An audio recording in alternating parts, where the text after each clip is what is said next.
Os primeiros minutos de 2026. E para o Kremlin começa um verdadeiro inferno. O comandante do Corpo de Voluntários Russos, Denis Kapustin, está vivo. E $500 milhão destinados à sua eliminação serão usados para reforçar as unidades especiais da GUR da Ucrânia. Drones ucranianos, em 60 minutos, incineraram sistemas inimigos de defesa antiaérea no Donbass. Na própria Rússia, um apagão de Alinovo, Domodedovo e um bairro de São Petersburgo estão sem luz e pegando fogo. A refinaria e o aeródromo de Saki, na Crimeia. Desmilitarização segue o plano. Economia russa sofre perdas trilionárias por preços baixos do petróleo. Lavrov contorna o Kremlin e o chefe da diplomacia russa envia cartas secretas a Marco Rubio. O que ele está aprontando? Kadyrov mal havia sido reanimado quando foi levado às pressas para o hospital antes de uma reunião do Conselho de Estado em Moscou. O que se sabe atualmente? Meu nome é Katerina Nesterenko e agora vamos ao que interessa. Mas primeiro, curta este vídeo e inscreva-se no nosso canal para não nos perdermos novamente. Na imensidão do YouTube. Vamos começar com a notícia mais desagradável para o Kremlin. A equipe do Corpo de Voluntários russo, Denis Kapustin, está vivo e o $500 milhão que foi destinado à sua eliminação será usado para a realocação das unidades especiais do GUR. O chefe do GUR, Kirilo Budanov, pessoalmente parabenizou Kapustin pelo seu ressurgimento bem-sucedido, mas falando sério, pela operação bem-sucedida, que mais uma vez fez o Kremlin parecer tolo. Bem, antes de tudo, Sr. Denis, dou-lhe as boas-vindas, como dizem, de volta à vida. Isso sempre pode ser agradável. Fico feliz que o dinheiro recebido, digamos assim, pela encomenda da sua eliminação tenha sido gasto. O assunto é o seguinte. Anteriormente, os serviços secretos russos encomendaram o assassinato de um cidadão russo, comandante do RDC, que luta contra o regime do Kremlin como parte de uma unidade especial do GUR. E Putin o considera um inimigo pessoal.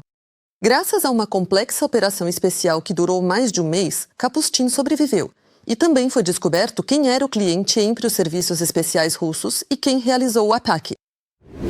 Domodedovo e São Petersburgo, perto de Moscou, ficaram sem energia elétrica na véspera de Ano Novo. Curiosamente, os parques também. E toda essa parte... Cidade sem energia.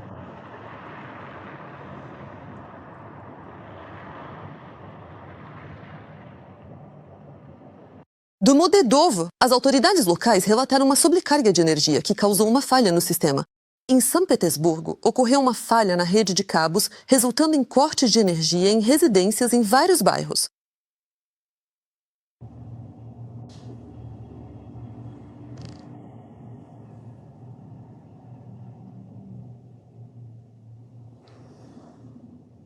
Gostaria de lembrar que a região de Moscou está sofrendo com cortes de energia há vários dias.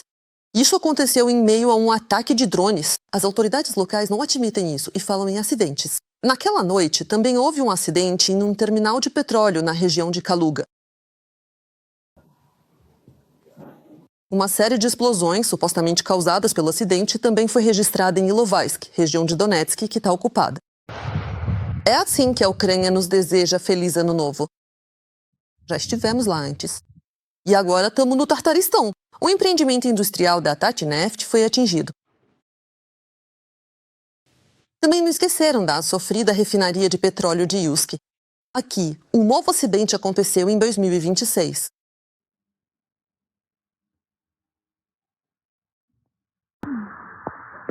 Além disso, o canal do Telegram Vento da Crimeia informa que na noite de Ano Novo, o aeródromo dos ocupantes em Saki, na Crimeia, foi bombardeado.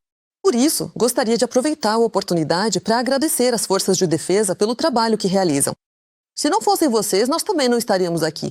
Obrigada! Lendo os comentários dos episódios anteriores, vejo que muitos nos assistem do Cazaquistão, Moldávia, Europa e até dos Estados Unidos. Nós, ucranianos, somos muito gratos pelo apoio de vocês e temos orgulho de ter espectadores tão sensatos. Escreva também nos comentários deste episódio de que país você está nos assistindo e se aí apoiam nossa luta contra o Império do Mal. Sempre leio seus comentários com prazer e, enquanto isso, seguimos em frente. Agora vem a parte mais interessante.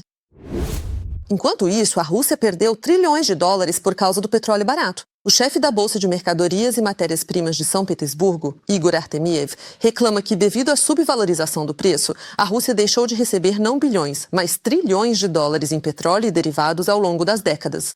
Segundo ele, os cálculos das agências internacionais de preços são pouco transparentes e criam condições para manipulações. Nesse contexto, segundo a Reuters, a extração de petróleo na Rússia está se tornando deficitária, devido aos grandes descontos oferecidos para a Índia e a China. O preço do Urals caiu para 33 a 34 dólares por barril no final de dezembro.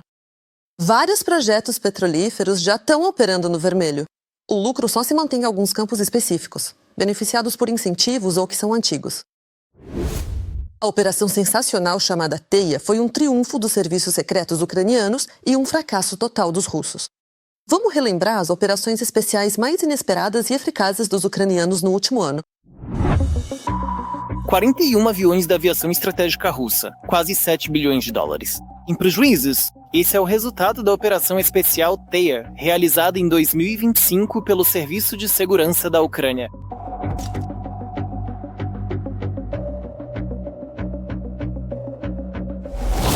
Em 1º de junho de 2025, o Serviço de Segurança da Ucrânia, SBU, atacou a aviação russa com drones nas regiões de Irkutsk, Murmansk, Ivanova e Ryazan.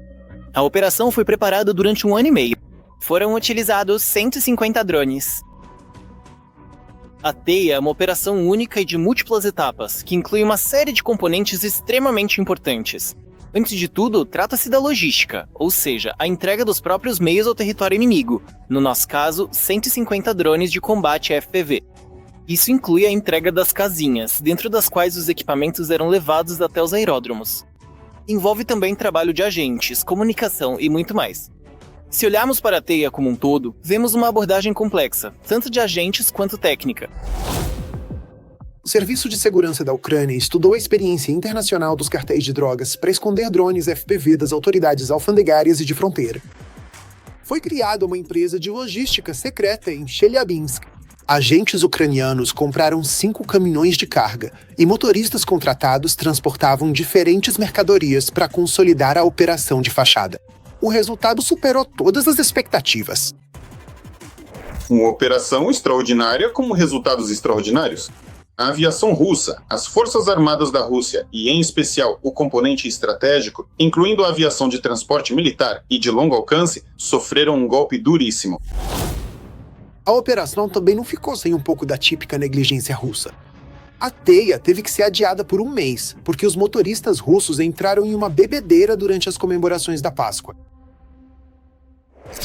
A gente planejava fazer isso antes do dia 9 de maio, mas eles entraram numa bebedeira na Páscoa, exageraram na bebida. Depois veio o feriado de 1º de maio, e eles ficaram deitados a semana toda. Depois, 9 de maio. A Operação Especial Teia foi bem sucedida graças a uma combinação única de trabalho de agentes e recursos técnicos. E foi um verdadeiro tapa na cara de Putin e de seus serviços secretos. Mesmo que apenas alguns desses aviões tivessem sido destruídos ou danificados, o prejuízo seria colossal. E, sem dúvida, é evidente, de qualquer forma, o fracasso colossal, tanto dos militares russos quanto das forças de segurança. Em 2025, a SBU também causou sérios danos à ponte da Crimeia. Já era o terceiro ataque ao orgulho de Putin desde o início da invasão em grande escala.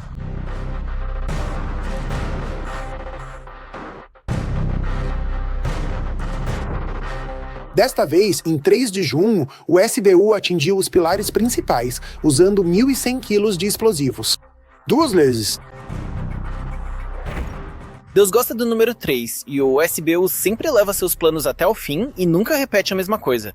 Antes, atingimos a ponte da Crimeia 2 vezes, em 2022 e 2023. Hoje, continuamos essa tradição, só que debaixo d'água. Pela 3ª vez, atacamos a ponte com 1.100 quilos de explosivos e mais 1.100 quilos. Ou seja, 2 vezes 1.100 quilos nos pilares principais da construção ilegal no território da Ucrânia. 2022. Entramos na ponte com um caminhão carregado com 21 toneladas de explosivos em equivalente de TNT. Em 2023, usamos 2 drones de combate SBU Seababy pela água. Na 3ª vez, em junho de 2025, houve um novo ataque subaquático. E todas as vezes, os serviços russos não conseguiram fazer nada. Minagem subaquática, explosão do pilar e seus danos. Esse é um enorme sucesso do Serviço de Segurança da Ucrânia do ponto de vista operacional, pelo menos do ponto de vista operacional. A questão é que a proteção da ponte da Crimeia, de todos os pontos de vista, de todas as direções, é prioridade para os serviços de segurança russos. Drones do SBU, em dezembro, desativaram mais um submarino russo do projeto 636 Varshavianka, que estava baseado no porto de Novorossiysk.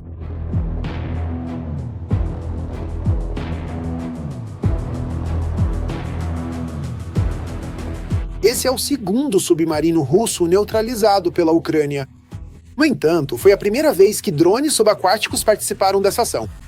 A explosão causou danos críticos ao submarino, praticamente retirando-o do serviço ativo. A bordo havia 4 lançadores de mísseis de cruzeiro calibre, que a Rússia usava para atacar a Ucrânia. O valor dela é de cerca de 400 milhões de dólares. É algo fantástico em qualidade e ousadia. Uma operação conjunta dos serviços secretos da Ucrânia e da Marinha de Guerra da Ucrânia. Porque, imagina só, um drone subaquático é de fato uma tecnologia bastante avançada e surpreendente. Um aparelho que é muito difícil de controlar. À distância, ainda mais a uma distância de várias centenas de quilômetros, eles penetram na Baía de Tsemes. A Baía de Tsemes, onde fica Novorossiysk, o porto de Novorossiysk e uma série de terminais de petróleo de importância estratégica, deve ser, provavelmente junto com Sebastopol, o local mais protegido da costa russa do Mar Negro. Além dessas operações especiais únicas do SBU, em 2025, com ataques de longo alcance às refinarias de petróleo, sim. Nas profundezas da retaguarda da Federação Russa, reduziram a exportação de petróleo em mais de 30%, além de limitarem as capacidades da frota sombria inimiga. Também foram destruídos equipamentos do agressor no valor de muitos bilhões de dólares, tanto na linha de frente quanto na retaguarda profunda. Esse trabalho sistemático reduz, dia após dia, o potencial militar do agressor. Em 2026, os ocupantes enfrentarão ataques ainda mais precisos e devastadores, afirmou o SBU. No final do ano passado, assistimos a uma intensificação significativa do processo de paz. Então, na verdade, eu gostaria de falar um pouco mais sobre o que a Ucrânia realmente quer. Vamos começar pelo principal. O que a Ucrânia quer? Muda? Sim. Ou a qualquer custo? Não. Queremos acabar com a guerra, mas não com a Ucrânia. Ou será que estamos muito cansados?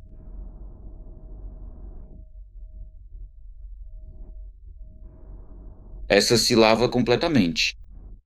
É isto que a Rússia realmente quer. Nós nos esforçamos para agradar e acolher com nossa atenção aqueles que precisam de participação e cuidado. E, claro, para apoiar nossos heróis participantes da Operação Militar Especial, em palavras e ações. Vocês assumiram a responsabilidade de lutar pela terra natal, pela verdade e pela justiça. Milhões de pessoas em toda a Rússia. Garanto a vocês, estão com vocês nessa noite de Ano Novo. Pensam em vocês, se solidarizam, depositam esperanças em vocês. Estamos unidos em um amor sincero, incondicional e devotado à Rússia. Parabenizo todos os nossos soldados e comandantes pelo Ano Novo que se aproxima. Acreditamos em vocês e na nossa vitória. Na Ucrânia, ao som das badaladas, pedem para que todos fiquem bem. Enquanto na Rússia, ao som das badaladas, pedem pelos objetivos da Operação Militar Especial que devem ser alcançados, 2 mundos diferentes. Em um querem paz, no outro querem o terror da Ucrânia. Eu só quero contar mais uma verdade simples. Se a Ucrânia parar de lutar, a Ucrânia deixará de vencer. Mas se a Rússia parar de lutar, não haverá mais guerra. Enquanto a Rússia continuar lutando, ela continuará levando porrada. As forças de operações especiais das Forças Armadas da Ucrânia destruíram o posto de comando dos assaltantes russos, um depósito de drones e um ponto logístico na região de Donetsk, temporariamente ocupada.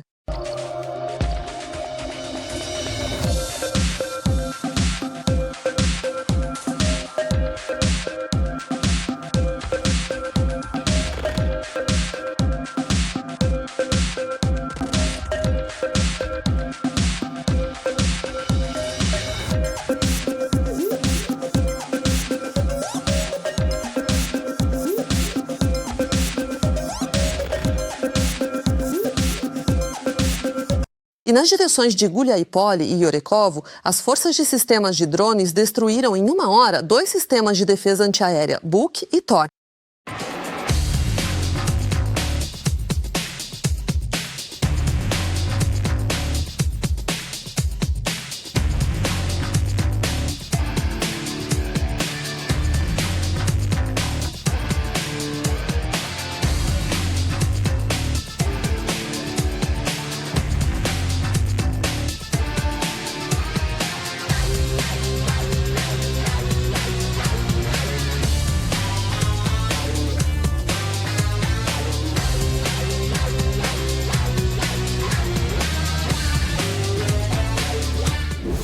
Os analistas do Deep State avaliaram a situação em dezembro. O inimigo ocupou 445 quilômetros quadrados do território da Ucrânia. Isso é 12% a menos do que em novembro, enquanto o número de ataques diminuiu em 9%. Os especialistas associam isso a problemas de pessoal no exército inimigo. Na região de Pokrovsk, ocorreram 26,5% das perdas territoriais e 32,5% dos ataques. Com essa intensidade e apesar das perdas territoriais maiores do que o normal, a defesa aqui ainda é eficaz. Fechando o top 3 está a região de Guliaipole, onde 10% das perdas correspondem a 11% dos ataques. A situação com a 102ª Brigada de Defesa Territorial criou uma dinâmica muito ruim. Mas, apesar disso, não dá para dizer que as ações defensivas aqui são ruins. Mais detalhes sobre o que está acontecendo agora na linha de frente e como. Do ponto de vista do comandante-chefe das Forças Armadas, Alexander Sirski, como os acontecimentos podem se desenrolar em breve? Confira no nosso próximo material. Em 2025, a Rússia não alcançou nenhum dos objetivos militares que havia estabelecido no início do ano. Foi com essa decoração sensacional que o comandante das Forças Armadas da Ucrânia se pronunciou, Alexander Sirski, em sua nova entrevista. Nessa mesma entrevista, o general também falou sobre as perspectivas para o próximo ano.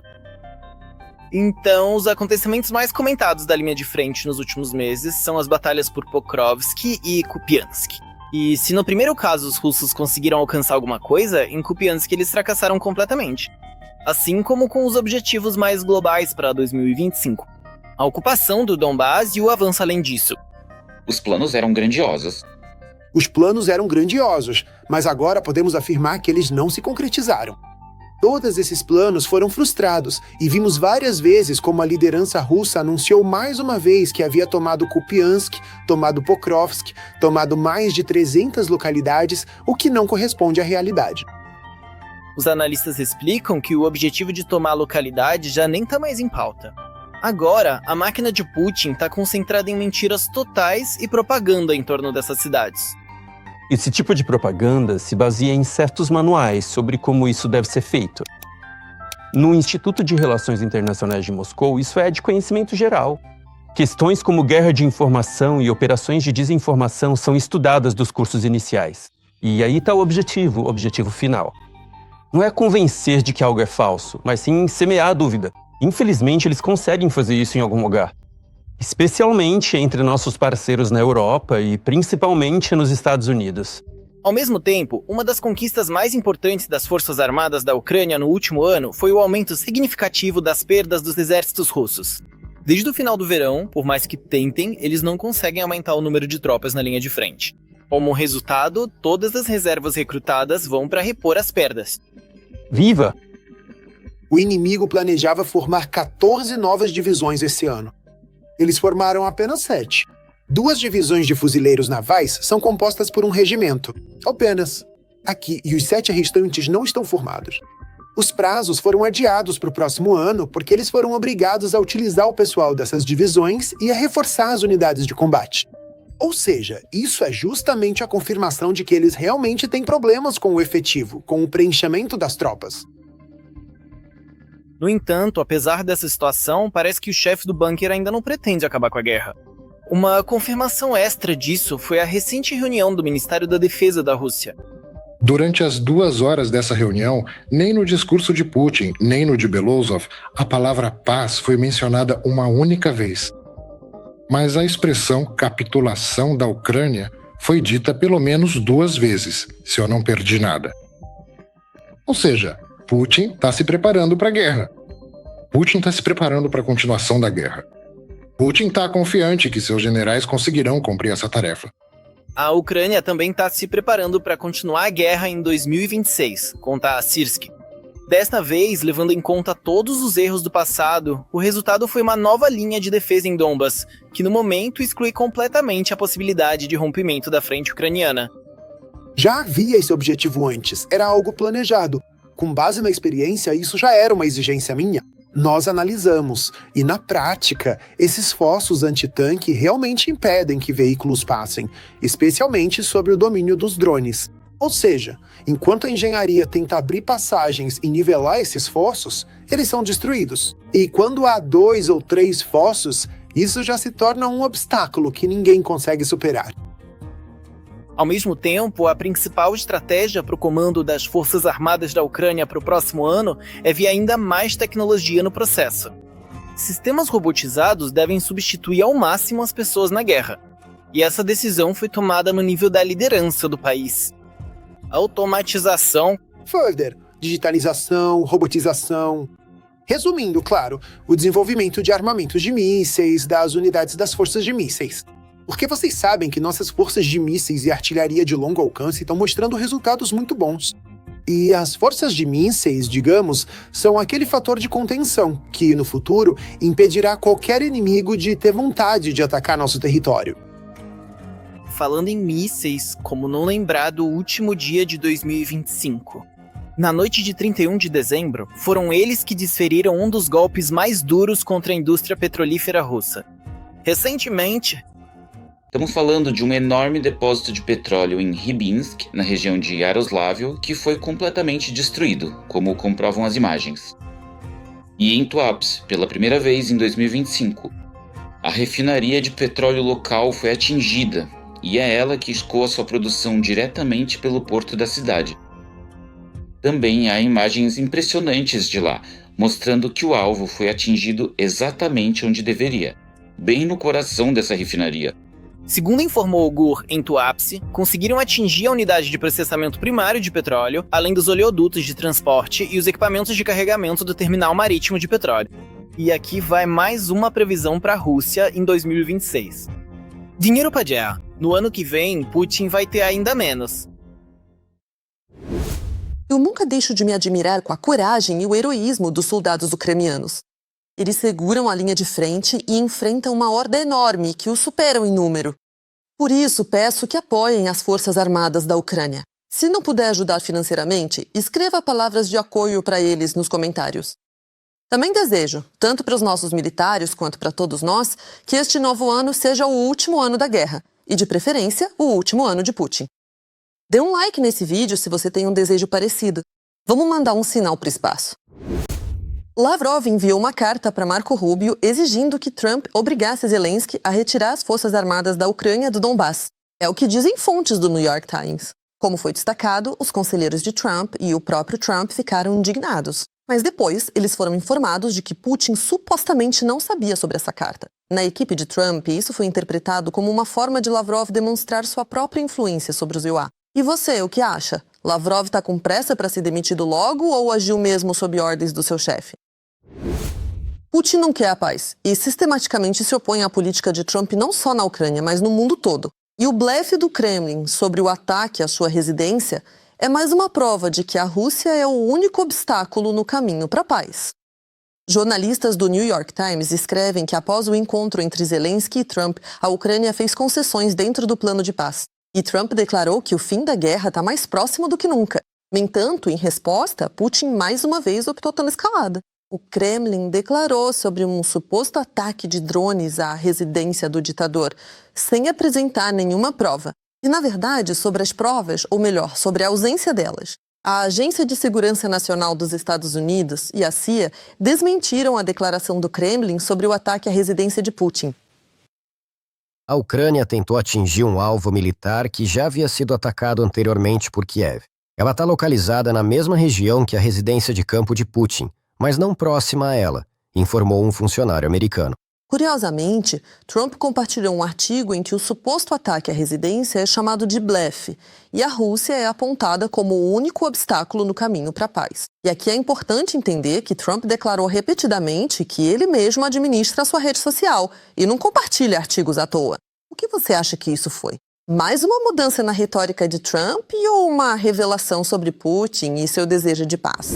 Mas quem realmente não se importa nem com a investigação da CIA, nem com quaisquer fatos razoáveis, é o Lukashenko. Quando já o mundo inteiro sabe que ninguém atacou Putin, Lukashenko declarou que, na verdade, Putin pode responder, pode até atacar a casa do Zelensky, se for o caso. A questão é que, como você deve ter notado, para atacar alguma residência do Zelensky, quando ele estiver lá, os russos não teriam nenhum problema. Eu vou além para você. Quando usaram o Oreshnik pela primeira vez, acho que foi contra o Yuzmash. Algumas pessoas mais exaltadas, o próprio Putin me contou, a gente discutiu, sugeriram a ele que era preciso dar um segundo golpe nesses terroristas e tal. Ou até mesmo contra os centros de tomada de decisão. Putin rejeitou categoricamente essa ideia logo de cara. Sim, mas dizem que o Putin é tão nobre que não revida. Que contador de histórias esse autoproclamado líder bielorrusso. E enquanto discutíamos se houve ou não um ataque à residência de Putin em Valdai, encontraram mais um palácio do bunker. A Fundação de Luta contra a Corrupção encontrou uma residência secreta de Putin na Crimeia. Os detalhes na reportagem. O Mar Negro e a Crimeia de uma beleza inacreditável, o Cabo Ayá. Foi exatamente aqui que Putin construiu mais uma residência, um palácio digno de um czar com 9.000 metros quadrados e uma casa de hóspedes menor, 5.000 metros quadrados. Mais acima na encosta, há um prédio para os funcionários, algumas instalações técnicas e um novo heliponto.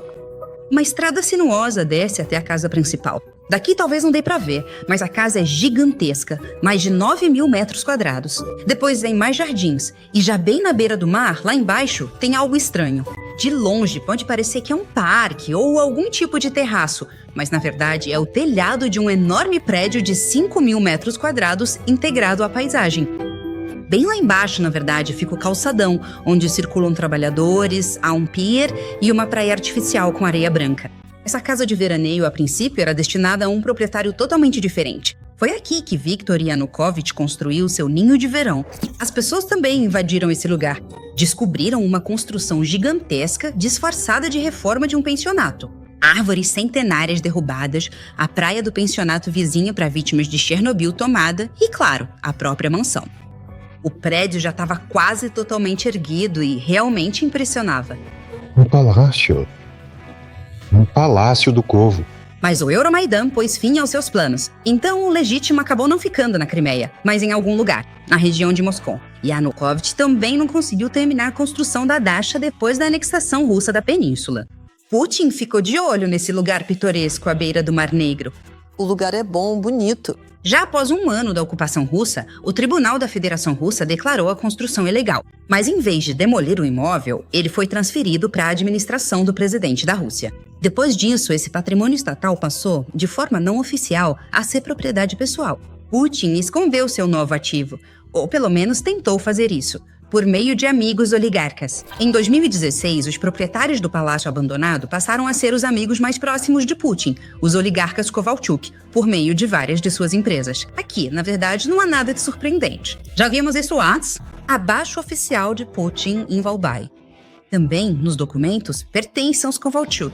E a administração do presidente aluga essas terras deles. Agora vamos ver como tudo isso está registrado. Aqui está o palácio no Cabo Ayá. Ele pertence à empresa Bereg, que por sua vez pertence à empresa Golden Gate.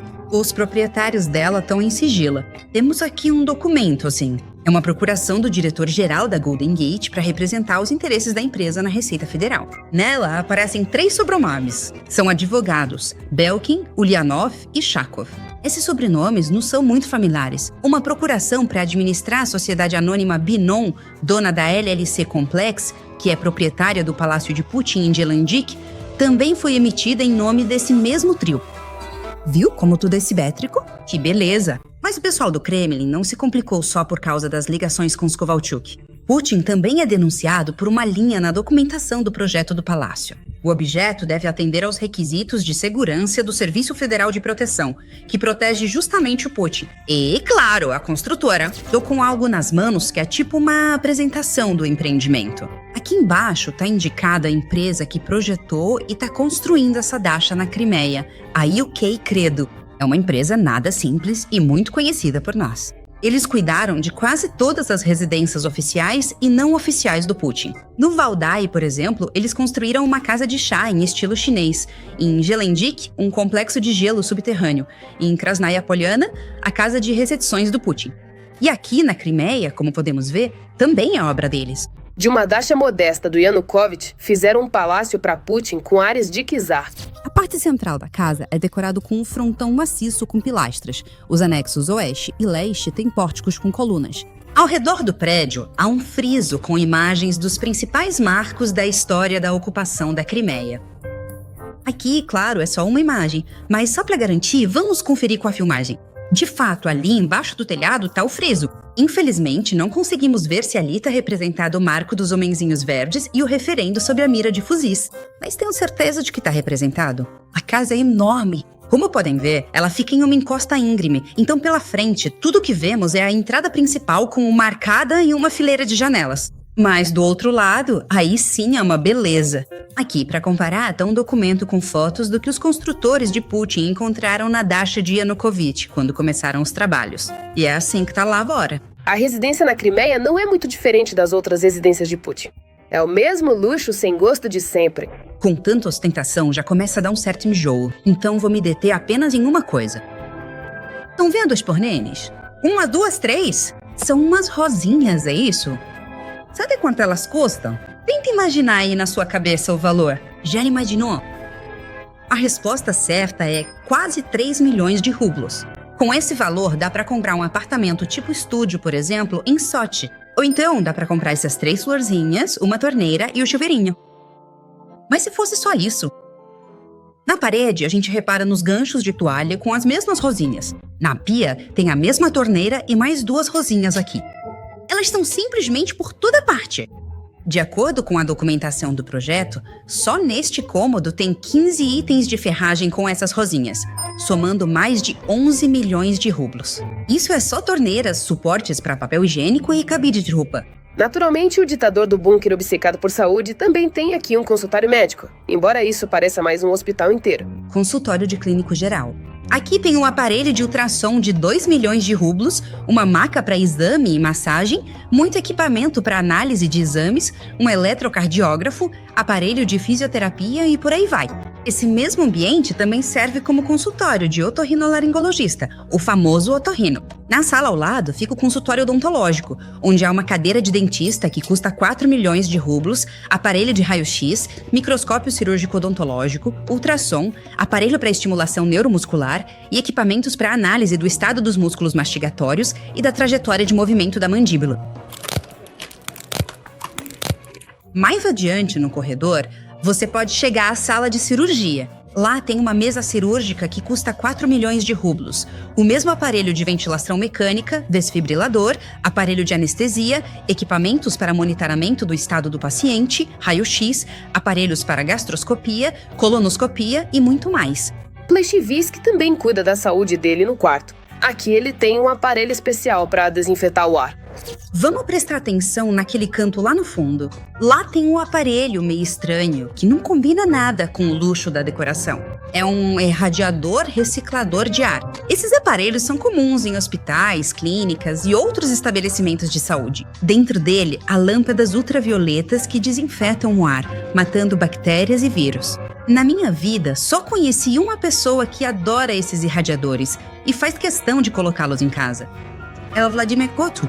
Aqui está exatamente o mesmo irradiador em um dos escritórios dele, aqui em outro escritório e aqui no apartamento do Kremlin. Putin rejuvenesce na sua habitual câmara de crioterapia e relaxa na sala de massagem e nas banheiras. Putin não consegue viver sem eles. Eles estão em Novogorevo, aqui estão no palácio perto de Gelendik, aqui estão na residência oficial em Valdai e aqui estão na propriedade rural nas montanhas de Krasnaya Poliana. Aqui, eles estão até instalados no iate. Uma televisão também foi instalada acima das fontes da Crimeia. do serviço. Esta é uma mesa para tomar banho deitado. E esse também é um clássico de Putin. Encontramos um igual no Palácio de Gelendzhik. Um escritório com banheira de hidromassagem. Putin gosta delas. Em Gelendzhik, essas banheiras também aparecem. Em frente à banheira, claro, uma televisão. E neste cômodo, com o modesto nome de chuveiro, parece estar escondida a louça sanitária mais cara que já vimos. Esse é um sistema de chuveiro alemão. Custa 6 milhões de rublos. Putin não muda as tradições em matéria de descanso e entretenimento. Não é uma discoteca aquática, claro, mas tem jacuzzi, piscina e também cinema. Há mais palestrantes do que espectadores nesta sala, 15 peças. O custo total é de 7 milhões e meio de rublos. Depois do filme, vamos para o clube. Aqui tem sala de sinuca, sala de charutos e uma adega, ou sala de degustação, com geladeiras para presunto cru e queijo. Você pode sentar com os amigos ou simplesmente admirar os peixes sozinho. Aqui tem um aquário gigante côncavo, com 3 metros de altura e 5 de largura. Mas mesmo com tudo isso, o palácio é modesto, só 10 bilhões de rublos, o que dá mais ou menos 130 milhões de dólares. O palácio em Gelendzhik custou a Putin 100 bilhões de rublos, ou mais de 1 bilhão de dólares. Mas a diferença, na verdade, é óbvia. Na Crimeia não tem vinhedos nem bunker. Essa é a maior casa residencial privada da Rússia. A área oficial confirmada dele nos documentos é de 17.500 metros quadrados. Aqui há dezenas de dependências auxiliares, sem as quais não dá para viver a vida de um verdadeiro monarca. Quartos para o pessoal, médicos, administradores, cozinheiros, vestiários para os garçons, setor de carnes e peixes, setor de vegetais, padaria, setor de processamento de ovos. E isso é interessante, um depósito de lama com 18 metros quadrados. É óbvio que, para viver confortavelmente, um presidente Putin precisa de muita lama. E falando de coisas mais tradicionais, aqui tem um cocktail hall, de onde você pode ir tanto para o cinema particular, quanto para a sala de degustação e a adega. Maravilhoso. E no primeiro andar tem uma academia com tatame. Perto dali há vários ambientes interessantes, como uma sala de leitura ou uma sala de música. A residência de Putin em Valdai, onde moram seus filhos com a mãe, Alina Kabaeva, custa mais ou menos o mesmo. Ramzan Kadyrov foi internado às pressas antes da reunião do Conselho de Estado em Moscou, no dia 25 de dezembro. O jornal Novaya Gazeta Europa, citando suas próprias fontes, informa que no dia 25 de dezembro, Putin realizou a tradicional reunião de Ano Novo do Conselho de Estado em Moscou. Participaram governadores e representantes de todas as regiões da Rússia, exceto uma, a República da Chechênia. E já faz uma semana que Kadyrov não aparece em público. Como contou uma fonte da Novaya Europa, Ramzan Kadyrov planejava participar pessoalmente da reunião do Conselho de Estado e até chegou a voar para Moscou no dia 24 de dezembro. No entanto, na noite do dia 25 de dezembro, seu estado de saúde piorou drasticamente e ele foi levado de ambulância para o Hospital Clínico Central da administração do presidente da Rússia. Em Moscou, ele quase não sobreviveu. Depois voltou para casa e desde então não apareceu mais em público, afirma a fonte da Novaya Europa. No entanto, apesar da situação crítica de saúde de Kadyrov, Putin aprovou sua candidatura para as eleições de chefe da Chechênia, que acontecerão em 2026. Ao mesmo tempo, a fonte da Novaya Europa afirma que ninguém está conduzindo negociações de bastidores em Moscou com possíveis sucessores de Kadyrov. Em outras palavras, provavelmente não estão preparando um substituto para Kadyrov. O ano de 2025 já passou, mas infelizmente os pobres russos continuam aí. Talvez essa notícia ajude você a olhar de fora para como está o mundo ortodoxo russo atualmente. Mas reunimos as declarações mais absurdas da Igreja Ortodoxa Russa. As pessoas simplesmente ficaram preguiçosas, amargas, gananciosas. O dinheiro está sempre curto, sabe? E estão sempre resolvendo questões desnecessárias. As pessoas ficam lidando com questões inúteis até morrerem. Depois morrem e percebem. Poxa, eu estava fazendo algo sem sentido. Posso voltar e consertar tudo agora? Não, não pode. Eu sempre digo aos pais que convencem suas filhas a matar os próprios netos: se vocês amam tanto suas filhas, então vendam seus bens para que ela não mate o seu neto. Vendam seus bens e ajudem sua filha. E morram vocês mesmos. Vocês já viveram o suficiente. E se a mulher tá de mau humor por causa, sei lá, da menstruação, que é melhor ela ficar em outro cômodo, para não... Dá um Google. Ou então, de qualquer forma, para não estragar completamente o bom humor do homem de maneira alguma. Mas elas não fazem isso. E esse médico que faz o aborto, ele é um carrasco, que não tá só com as mãos sujas de sangue até o cotovelo. Ele tá todo ensanguentado. Até o topo da cabeça, esse carrasco tá coberto de sangue. E essas mulheres são assassinas em série. O marido é o chefe da esposa. Chefe, ou seja, ele lidera ela, ele manda nela. A mulher permanece em silêncio. Lembra, né? As mulheres da igreja sim ficam em silêncio, não lhes é permitido. Observe que até mesmo o apóstolo Paulo, ao escrever sua epístola, se dirige aos pais de família. Toda a Sagrada Escritura foi escrita para homens, não para mulheres. Quando nossas mulheres são piedosas e leem as Escrituras, elas são extraordinárias. Mas lembre-se de que os apóstolos não escreviam para vocês, porque se considerava que a mulher devia ficar em silêncio e aprender com o que o marido lhe dizia. Além disso, padres russos ficam pedindo dinheiro para construir uma igreja bonita. Gritam que o Papai Noel é perigoso para as crianças. Os russos deveriam aproveitar a vida. E se não lutou na guerra, é um zangão inútil. Resumindo, como na igreja russa, os padres viraram verdadeiros diabos. Deixe um like neste vídeo para apoiar o que estamos fazendo. E não se esqueça de se inscrever no nosso canal Ucrânia Hoje, para não perder os próximos episódios. Até a próxima!